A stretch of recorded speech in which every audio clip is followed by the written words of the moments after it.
ఓఆర్ఆర్కు triple arc మధ్యలో ఉన్నటువంటి HMDA TGR అప్రూవల్తోని Vijayawada 8 line హైవేకు అతి సమీపంలో అద్భుతమైన మంచి వెంచర్ మీ ముందు తీసుకొచ్చాను.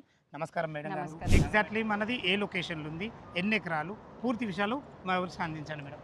ఓకే, ఇది వచ్చేసి ఐకానిక్ మోడల్ కాలనీ అనమాట. మనకి ఒకసారి చూడండి, 47 acres total HMDA rare approve.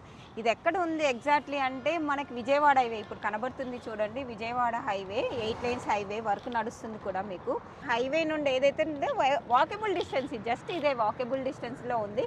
Okay madam, మొత్తం 47 ఎకరాలు అంటున్నారు కదా, అవునండి. మనకి ఎన్ని ప్లాట్లు వచ్చినాయి ఇందులో? 450 ప్లాట్స్ వచ్చాయి సార్. 450 మొత్తం. ప్లాట్లు అవును, వచ్చాయి. దాంట్లో వచ్చి కమర్షియల్ కూడా ఉన్నాయి, సెమీ కమర్షియల్ ఉన్నాయి, రెసిడెన్షియల్స్ ఉన్నాయండి. ఓకే మనకి మేడం, ప్లాట్ల సైజులు ఎక్కడి నుంచి ఉన్నాయి? మినిమం 200 నుండి ఉన్నాయండి. 200 గజాల నుంచి స్టార్ట్ ఉన్నాయి.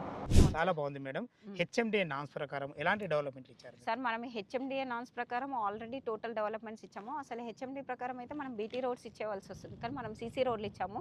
30, 40, 50, 150 రోడ్స్ ఉన్నాయి. ప్లస్ వచ్చేసి మనము గ్రీనరీ ఇచ్చాము, డ్రైనేజెస్ ఇచ్చేసాము, పార్క్స్ ఇచ్చాము. చిల్డ్రన్స్ పార్క్ కూడా కనబడుతున్నది. ప్రతి ఒక్కటి మనం ఏదైతే ఉందో దాన్ని బట్టి మనం హెచ్ఎండిఏ ప్రకారం మనం ఇచ్చాం కాబట్టి మార్టిగేజ్ రిలీజ్లో ఉన్నాయి సార్. తొందరలోనే మనకి. ఓకే మేడం, దీంట్లో ఎంత రేట్ కోట్ చేశారు మీరు? మినిమం 17,500 నుండి స్టార్టింగ్ రేట్. మనకు బ్యాంక్ లోన్ ఫెసిలిటీ ఎంత? 70% ఉంది సార్ ఓకే మనకి. మేడం,